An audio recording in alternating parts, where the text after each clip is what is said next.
All right, so we're reviewing the idea of demand, and then we're going to introduce the other half of the market model. And the other half of the market model is going to be called supply.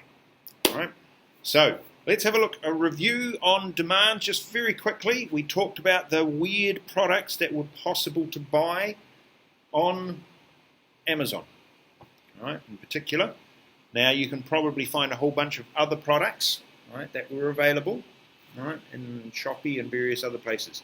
We talked about what's called effective demand. And effective demand was where there was an individual who had a willingness, desire, and ability to purchase the product, right, at whatever the range of prices that there is.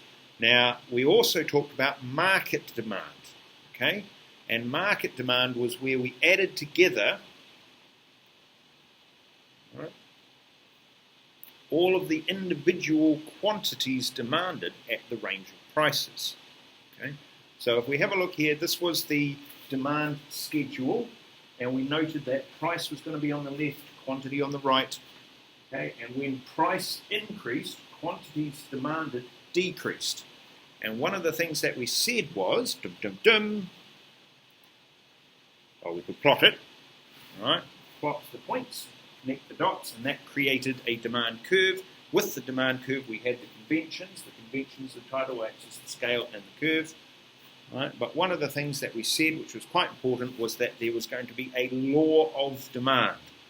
Right? And we were going to say that more or less all the time. Okay? If nothing else changes, right, then an increase in the price of a good is going to lead to a decrease in the quantities demanded of that good or service, holding all other factors constant. Ceteris paribus, that's what that means.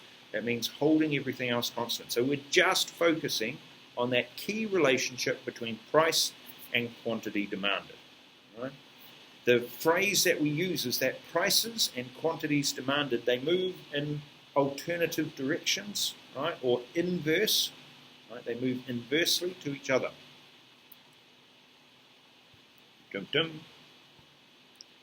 So the law of demand, very simply stated, says that when the price goes up, the quantity demanded goes down, and when the price goes down, the quantity demanded goes up.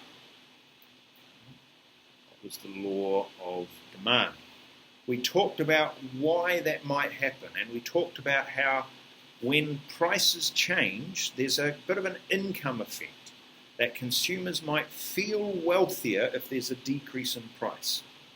They're not wealthier, they just feel wealthier. They're more able to buy because the price has fallen a little bit. And similarly, if the price decreases, then consumers are going to have a bit of a substitution effect. They're going to look for a cheaper substitute and perhaps increase the quantities of that product. Increase the quantities demanded of that product. We also talked about the determinants of demand. Right? And the determinants of demand, they were going to be the things that moved the demand curve. They're going to be the things where we say, well, here's demand, right? There's the demand curve that we illustrated before. What will cause that to shift? And we're going to see that it's only going to shift in two directions. It's either going to shift to the right or it's going to shift to the left. And we talked about how there could be a change in income. So your income changes, say your income increases, you are now more able to buy all quantities at a range of prices, so therefore your demand curve shifts to the right. If there's a change in tastes and preferences, we might see perhaps people don't like the product anymore, so demand shifts to the left. If we see that there's been a change in the price of a substitute good, right, a good that you usually replace this good with, so Coke and Pepsi, right? So Pepsi is now cheaper. We should expect to see a decrease in the demand for Coke. If there's a change in the price of a complement good, right? So say, for example, cell phones and cell phone chargers. Okay, so there's a decrease in price for cell phones, therefore there should be an increase in demand for cell phone chargers. Right? All of these ideas are about determining where the demand curve is. So they're going to break that initial relationship, because that was ceteris paribus, break that, and create a brand new one somewhere else.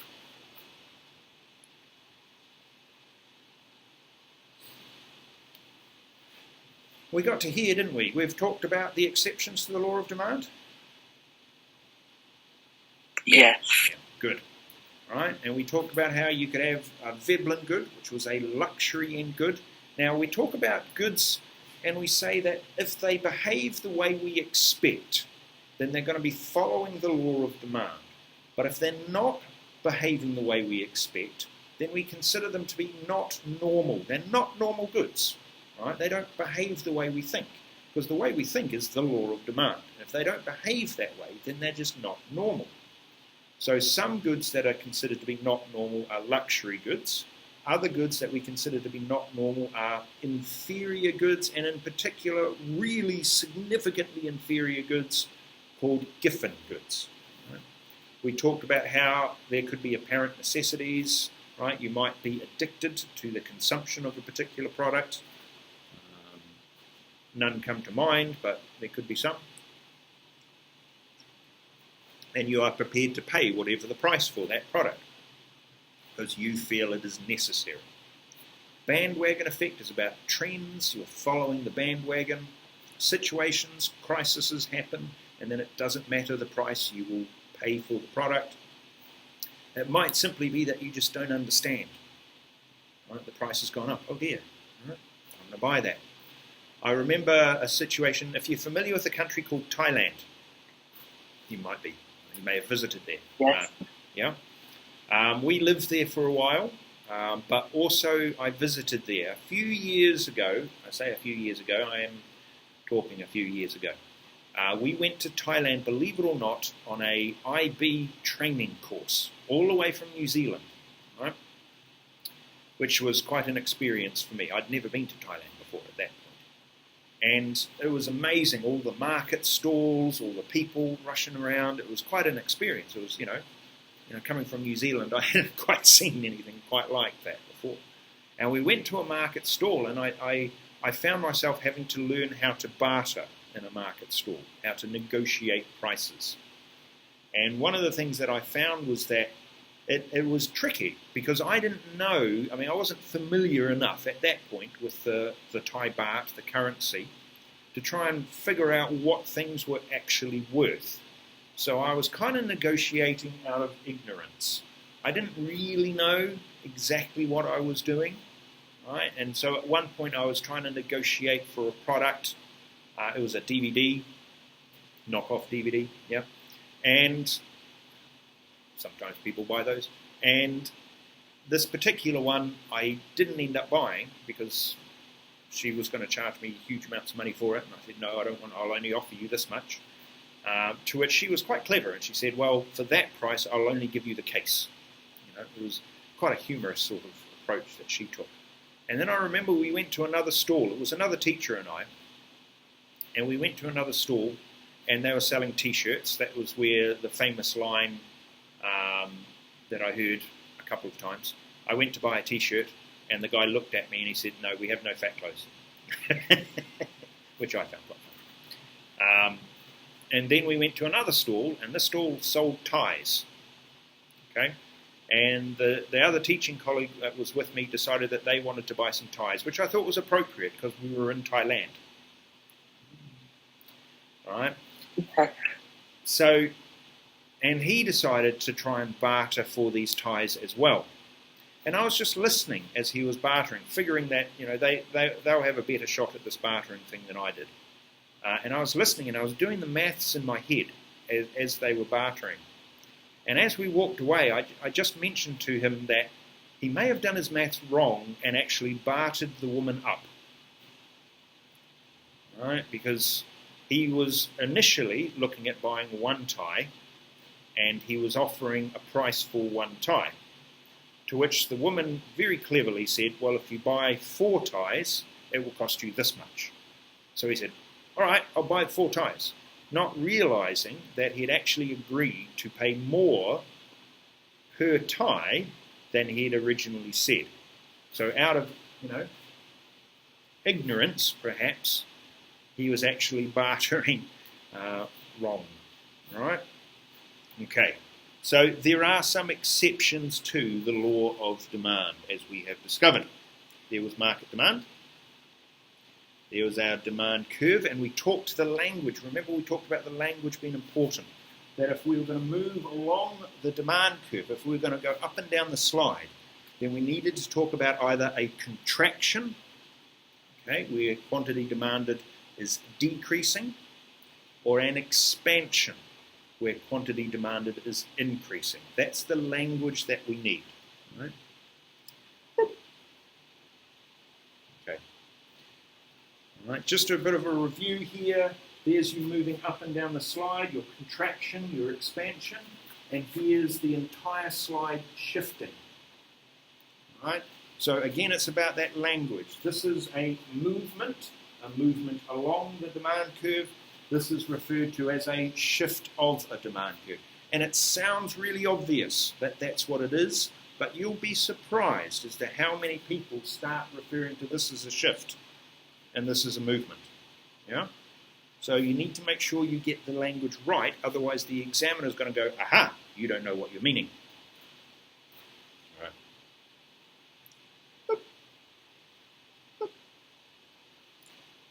All right. So team, we are now going to introduce you to the other half of the market model. Supply! There it is. All right.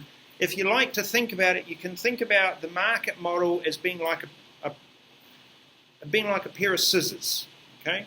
And there are two blades in a pair of scissors. Okay? So demand is one blade and supply is the other. And you've got to have basically both blades in order for scissors to work. So for the market model to work, we need to consider both demand and supply. And for supply, what we're doing is we're taking our consumer hat off and we're putting our producer hat on. So now we are the business people. We are the people trying to make profit. We're going to see how we can get profit, right, all the time. How can we make money? So, we are going to have some very similar ideas. The first idea is a supply schedule. Right? What will a supply schedule be? What do we think? Just in the chat, what do you think a supply schedule is all about?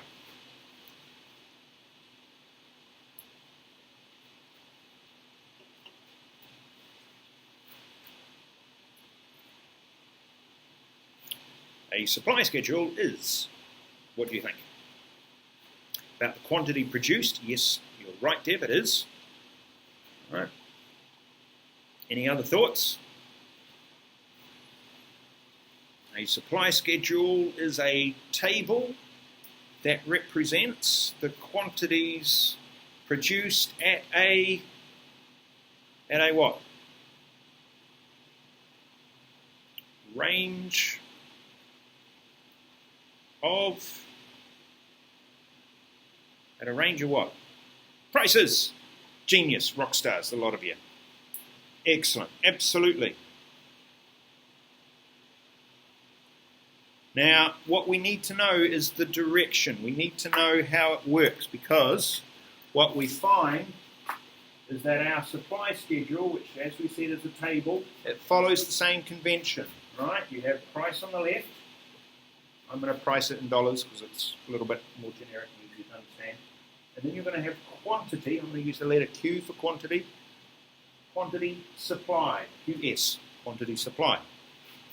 And if we just take some imaginary numbers, so I'm going to go 1, 2, 3, 4. All right. I am making my own supply schedule. All right, just off the top of my head here. So let's see. So at a price of 1, I don't know, what is it that we're making? We're making ice cream. Ice cream's a good one. So yes. Sorry. Okay, so if we're making ice cream, what quantity of ice cream should we produce? Should we be willing and able to produce for a price of $1? Just give me a number. How many ice creams do you think we should produce for $1? 5. 5. All right. So 5, we can produce 5 ice creams for $1. All of a sudden, the market has changed, and the price is now $2. How many ice creams should we produce?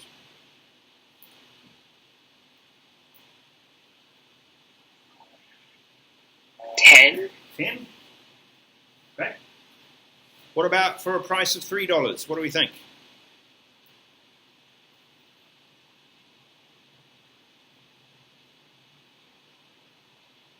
20. 20? All right. Price of $4? $4 an ice cream. That sounds like quite a lot to me. How many should we make? 40. Okay. All right. Now, we're not saying we're going to sell them all. I'm just saying that this is how many we're going to produce at these prices. So we're noticing here that the prices are increasing. All right. What's happening to the quantity supply?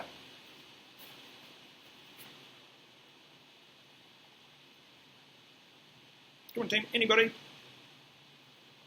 What's happening to the quantity supplied? The quantity supplied increases. Absolutely right.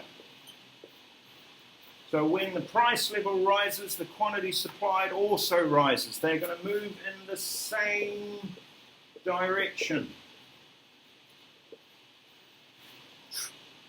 Right? They're not moving inversely like demand was. They're going to move in the same direction. Why do you think a producer is going to produce more? Why do you think a producer is going to produce increased quantities of this product as the price goes up? What is the reason for that? You can make more profit. Rockstar, well done. It's all about profits.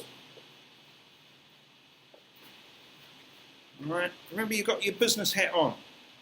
You're wanting to make as much of that as you possibly can. So you're going to see all the different ways that you can make a profit and go for it. I mean, you just consider some products that there are out there. Let's take one. Anybody who's bought bottled water? I'm assuming a few of you have bought bottled water before. Yeah. Yeah. There's a brand of bottled water made by Coca-Cola. Who can tell me what that brand is It's called? like Dasani, right? Dasani, Yeah, absolutely right. Have I told you about Dasani before? No. No. All right.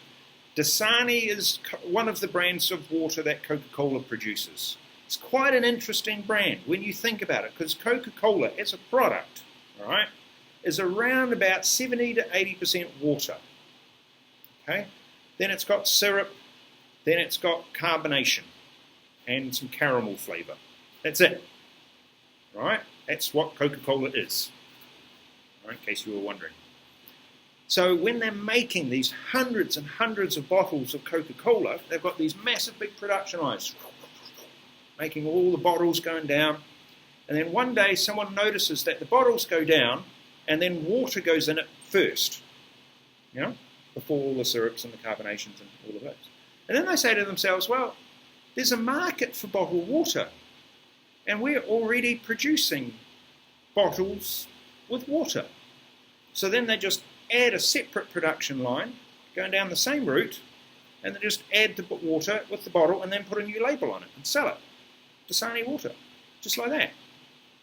You know? So they haven't had to change a whole lot at all.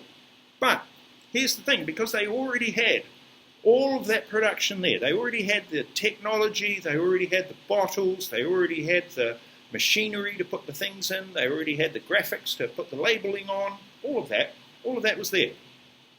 So it cost them very little to manufacture the bottles of Dasani water. Now, of course, they're going to say, well, we're going to produce quite a lot of these bottles. Okay, they're producing them in the thousands, potentially, these bottles of water.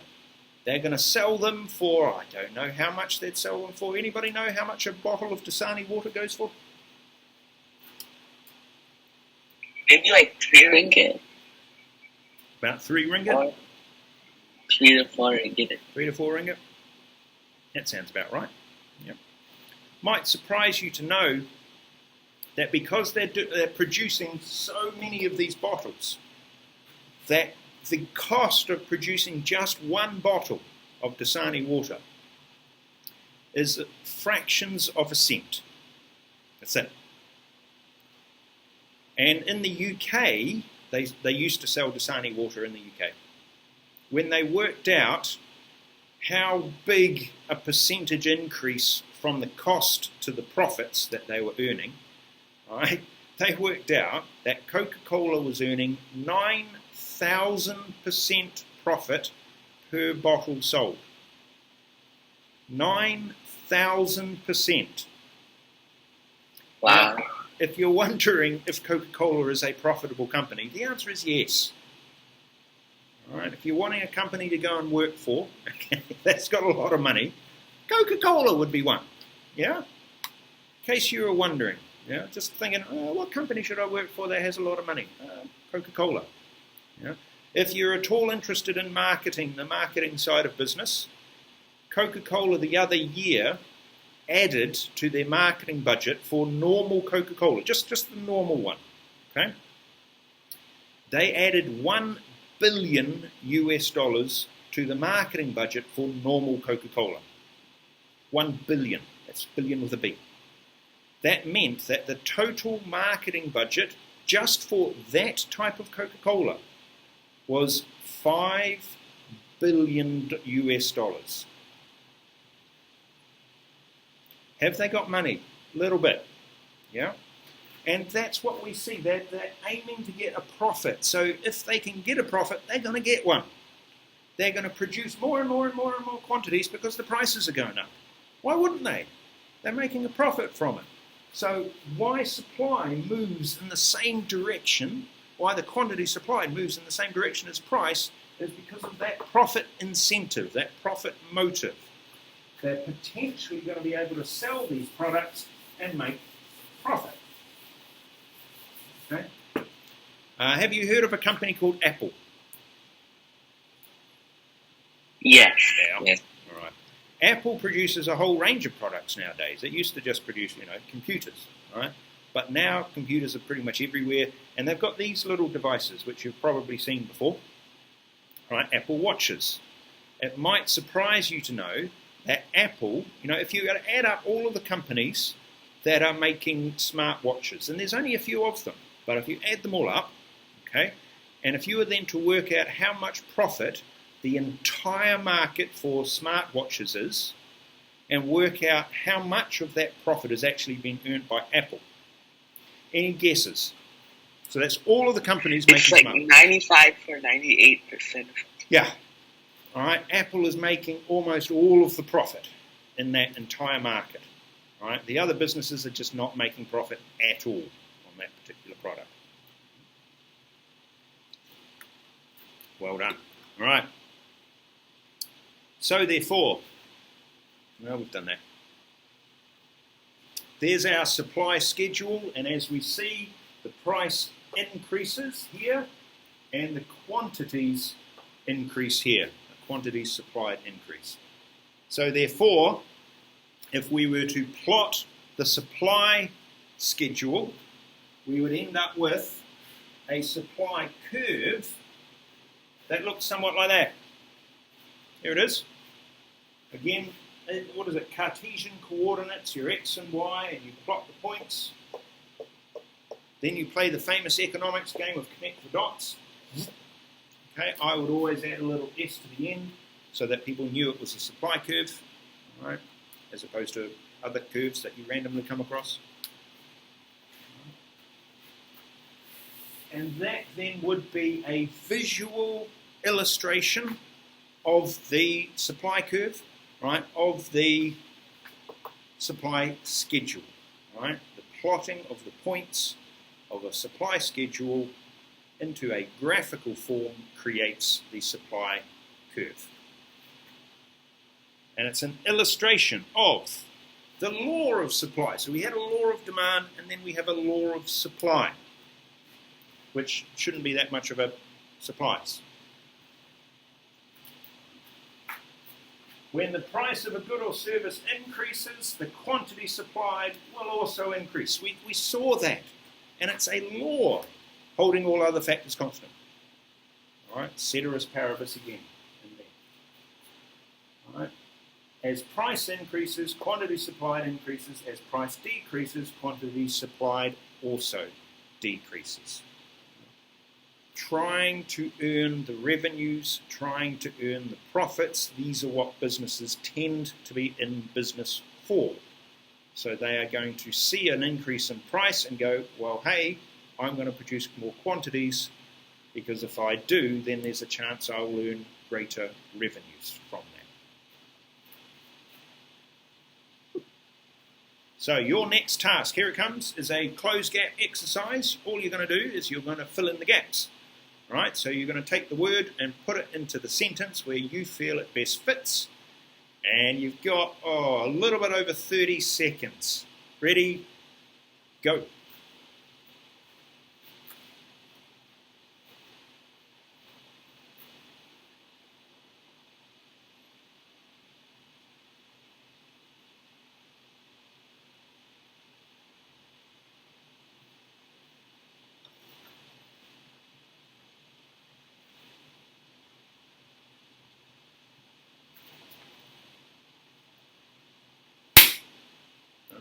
Sorry, I'm trying to kill a mosquito.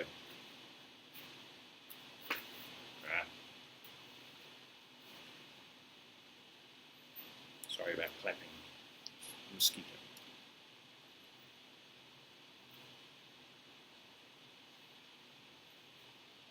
Right, so you're just putting the words into the sentences where you feel they best fit. You've got about another 10 seconds.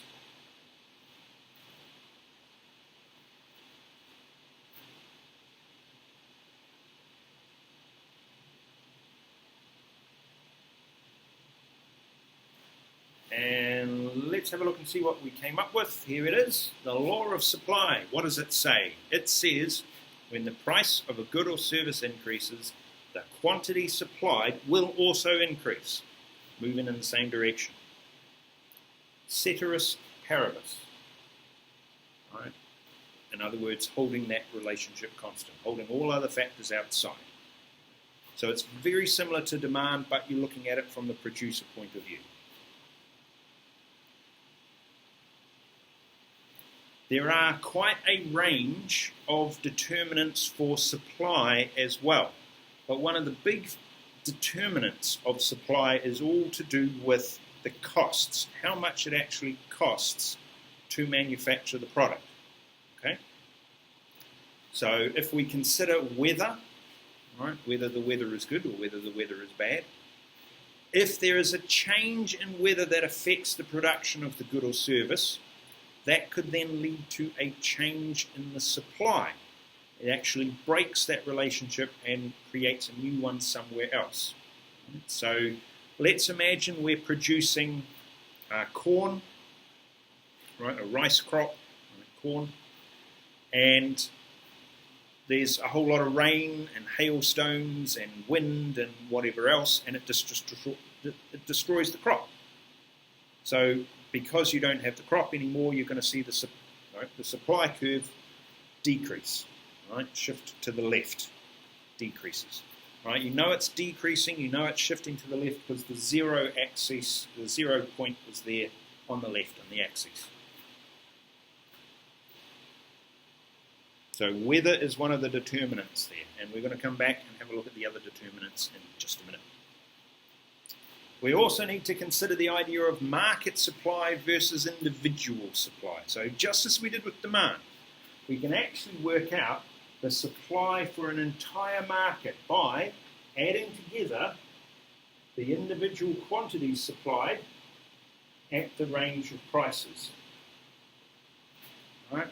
It's the equivalent to take one demand, one supply curve, add another supply curve, and end up with the market supply curve. I quite like this example because it's about ice cream, and the two different producers are Ben and Jerry's, so it's Ben and Jerry's ice cream.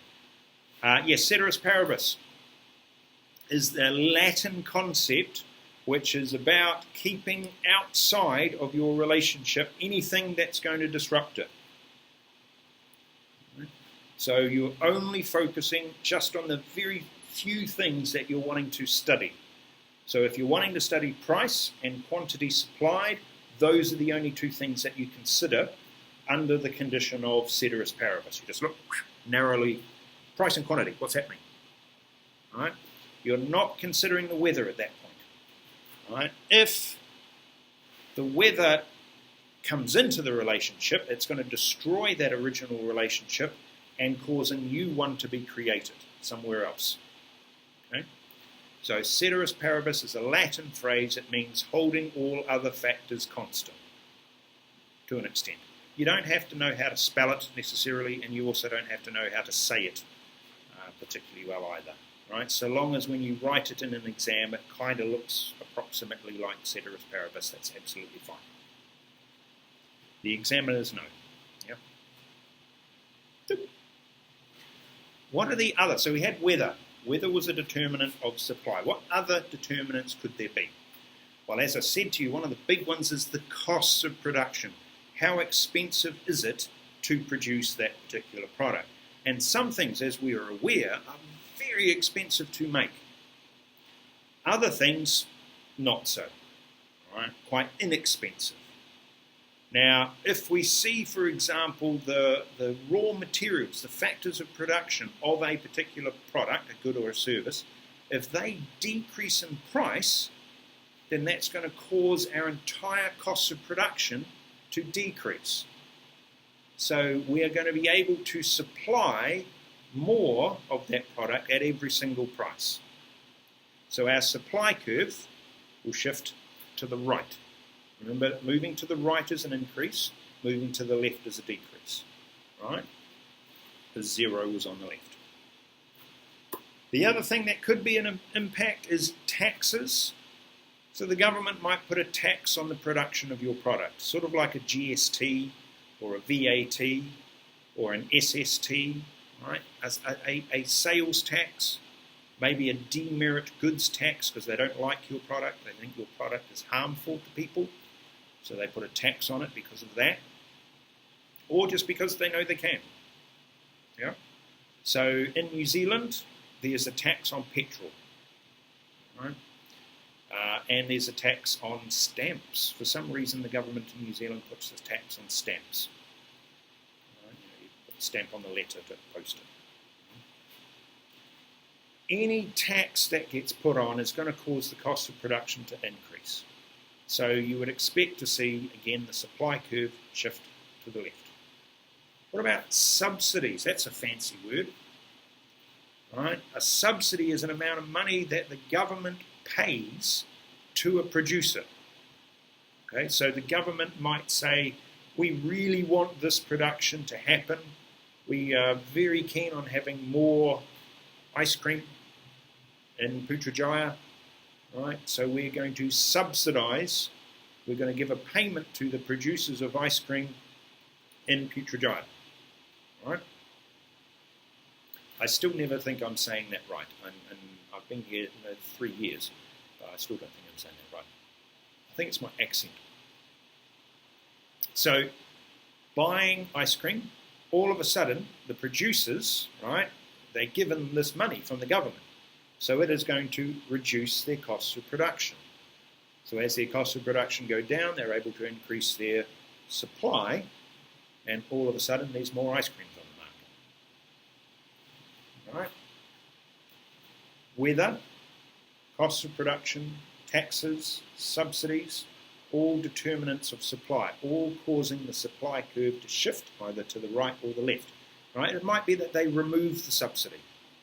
If they had a subsidy in place, they take it away, in which case the supply curve decreases. Might be that they had a tax on, but they take the tax away, so the supply curve increases. Right, what happens if the price of raw materials decreases? The supply curve will shift to the right. Why? right? So that's what you're after. You're after the why. Why will the supply curve shift to the right if the cost of materials decreases? There you go. See how well you can explain that. Got about 30 odd seconds. I'm still trying to catch this mosquito. Missed.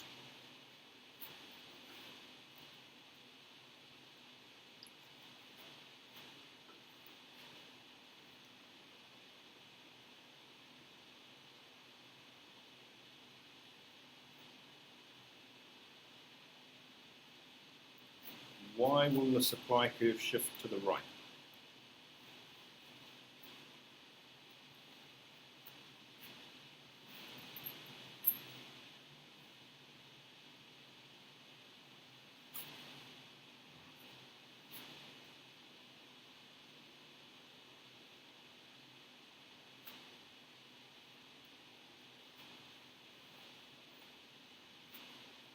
Here we go, some answers coming in. It's a good answer, Dev. Okay. See about the rest of you. Have a go.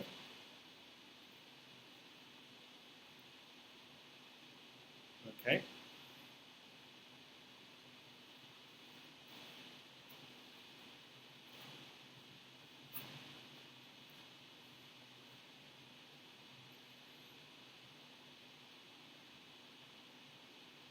Ooh, that's good, Shibu. I like that, the way you explained that. Right, waiting on a couple more to have a go.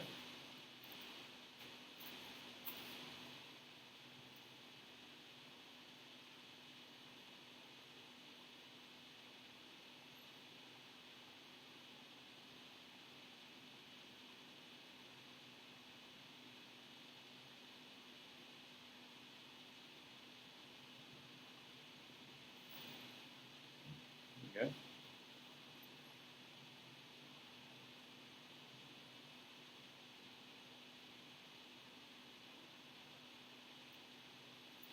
Yeah, okay. We're just thinking about costs of production at the moment. Price of supply per dollar decreases. Yeah, okay, I can see where you're going with that.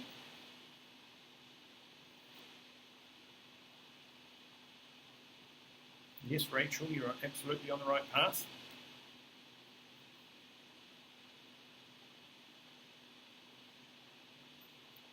Just a couple more to have a go.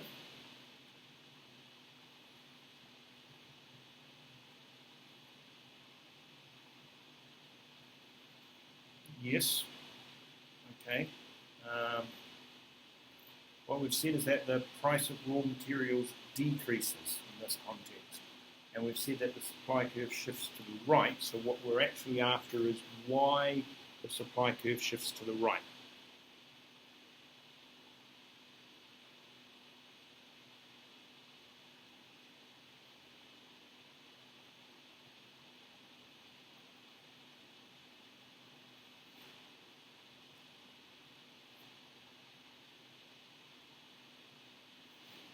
Yep, okay, you're on the right path.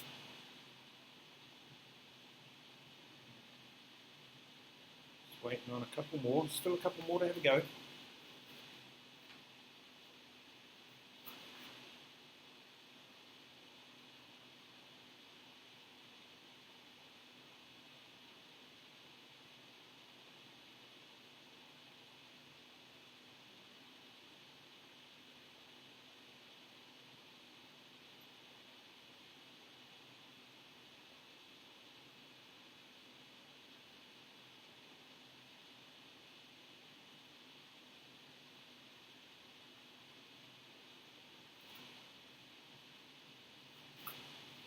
Okay.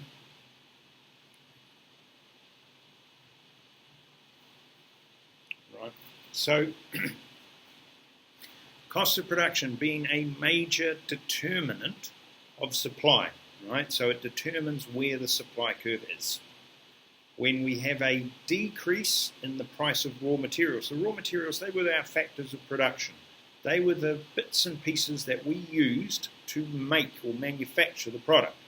So the land, the natural resources that we used, the labour that we used, the capital, the machinery that we used, and also the enterprise, the people who come up with these ideas, right, have to put it all together. So considering all of that, if the prices of those raw materials have decreased, then what we see is a supplier, a producer, a business, more able to produce a whole range of quantities at every price. So we're going to see the supply curve shift to the right. It shifts to the right because it is now cheaper to produce a range of quantities at the range of prices, right? And therefore the supply curve will shift to the right. Okay. Well done. What about a subsidy? If the government pays a subsidy to a producer, what will happen? What will it cause the supply curve to do? If the government pays a subsidy to a producer, what will it do? And what will then happen as a result of that to the supply curve? All right, got a couple of seconds to have a go at that one.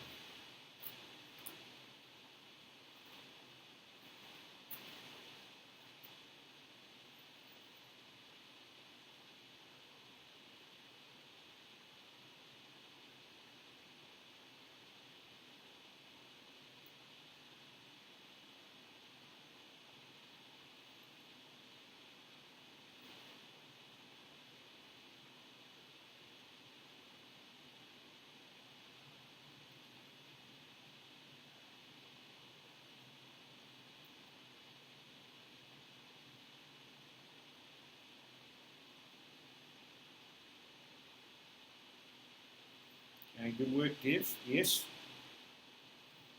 Absolutely on the right path there. The first part of that is if a subsidy is paid to a producer, it will what? What happens? When a subsidy is paid to a producer, what happens? And then what happens to the supply curve?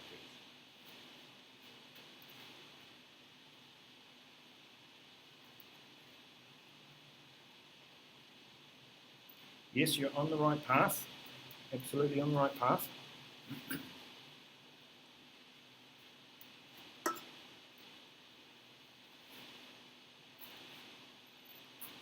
See about the others. Oh, excellent, Rachel. Well done. That is exactly right. Well done.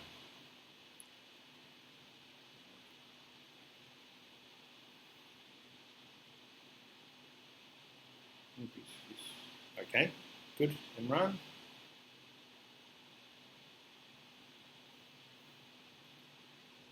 Okay.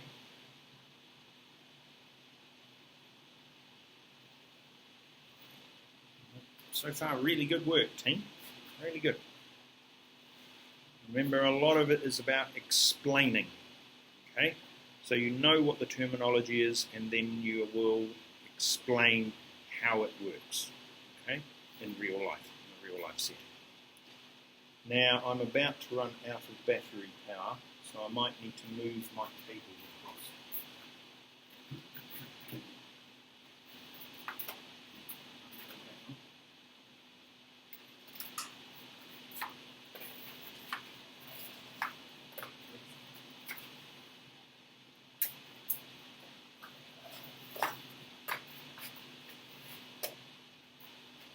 Like walking a puppy on a lead. There we go. That's better. Down to 6%, so it's a little bit stressful. Yeah, okay. I am really impressed though, Rachel. That was very, very good.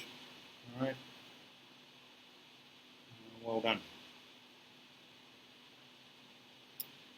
Okay, now let's have a little bit of a look here again. Determinants of supply. Remember, a lot of it is talking about the costs of production. So technology can help. Technology could reduce the cost of production. Come up with a new way, a new machine, some new technology right, that can help you build whatever it is that you're making. Therefore, increasing the supply curve, increasing supply, moving the supply curve to the right. Yeah? The next one is a little bit complicated because it's possible that the business produces more than one product. Okay?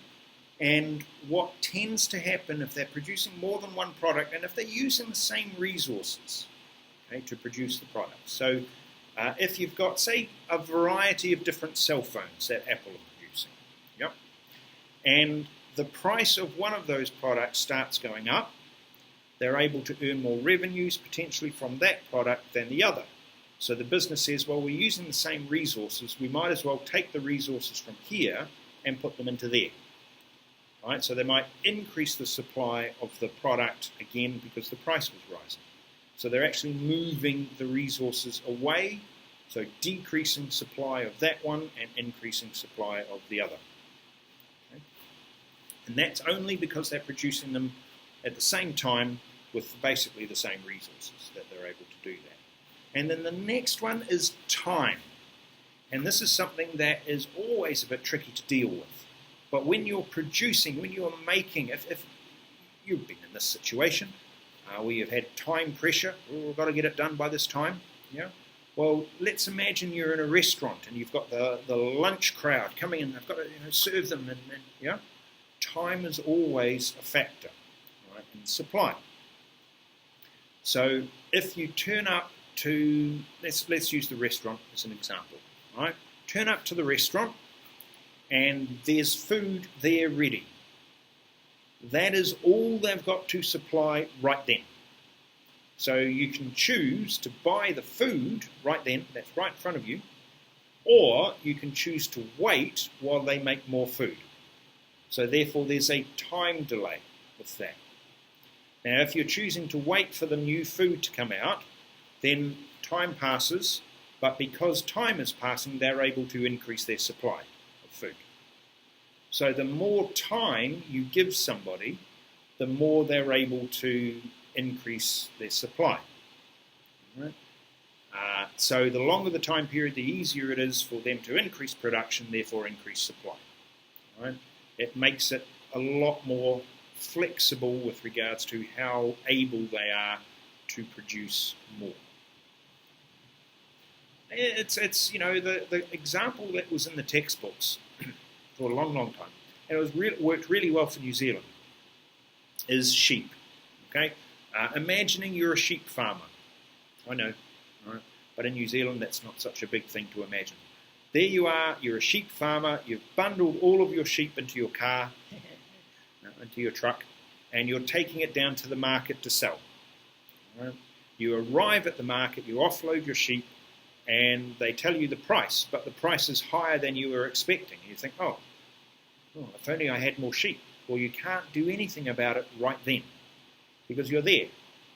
Okay? Then you wait a little bit, you sell those sheep, and then you think to yourself, well, the price is still quite high. I'm going to go back to the farm and get more sheep, and then come back. All right? So time passes, and you're able to increase supply. Yeah? If we were to imagine that the price was to stay very high for a long period of time, then you might decide, well, I'm just going to keep increasing the supply of sheep. I'm going to keep planting the little sheep seeds in the ground, and up pops the sheep. Yeah? Right? Anybody been to a farm? Anybody been on a farm before? No? When you go on a farm, you have to be careful where you walk because of all the sheep seeds. That's where they grow the sheep. And if you go to a dairy farm with cows, their seeds are a lot bigger. So you have to watch them.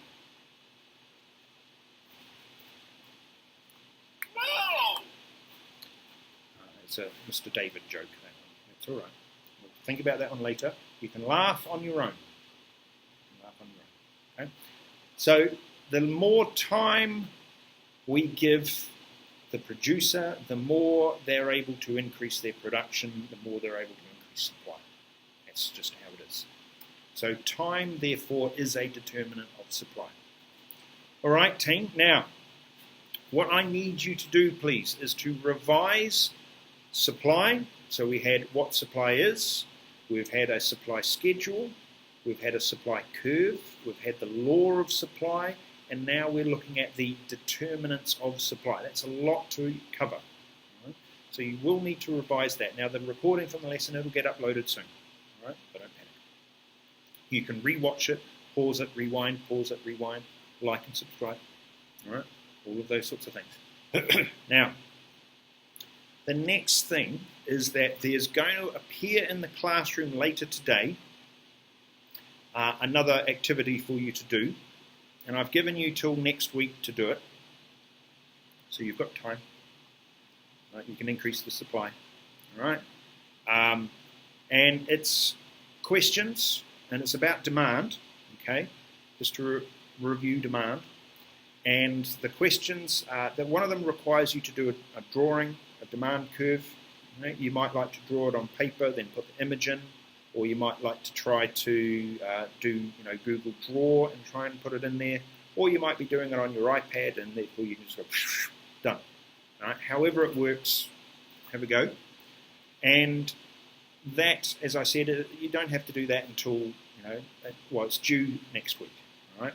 Now the thing I wanted you to pay attention to is the marks. There are marks in little brackets next to each of the questions. So it's giving you now practice at seeing the sorts of questions you can be asked and also the types of marks that tend to get allocated to the questions. And the marks will vary depending on the skill level required in the question. So definition type questions will have less marks attached to them. Analysis and explanation questions will have more marks attached to them. And evaluation questions will have the most amount of marks attached to them. So it's just getting you used to that as an idea, and it'll give me a window into your ability to analyse and refer and reflect back to demand. But I would like it to be you answering the questions and not Dr. Google. All right? I know it's awful tempting to go into Dr. Google and go, my answer, but we're gonna try not to. Okay, we're going to try and keep it from here. Right, otherwise, team, as we'd say in the land of my birth, hey kornera, please remember you can always email me if you have any questions in between now and whenever, or if you want to stay on the meet and ask a question. Otherwise, team, please have a break from the screen in between now and your next lesson. Right, go outside, have a bit of a run round, do something that isn't screen related, right, so that your brain doesn't get all meatified. Zoomified. All right. Otherwise, have a fantastic day and a great week. And I will see you. Thank you. Tomorrow. See you tomorrow. Bye. Have a good day.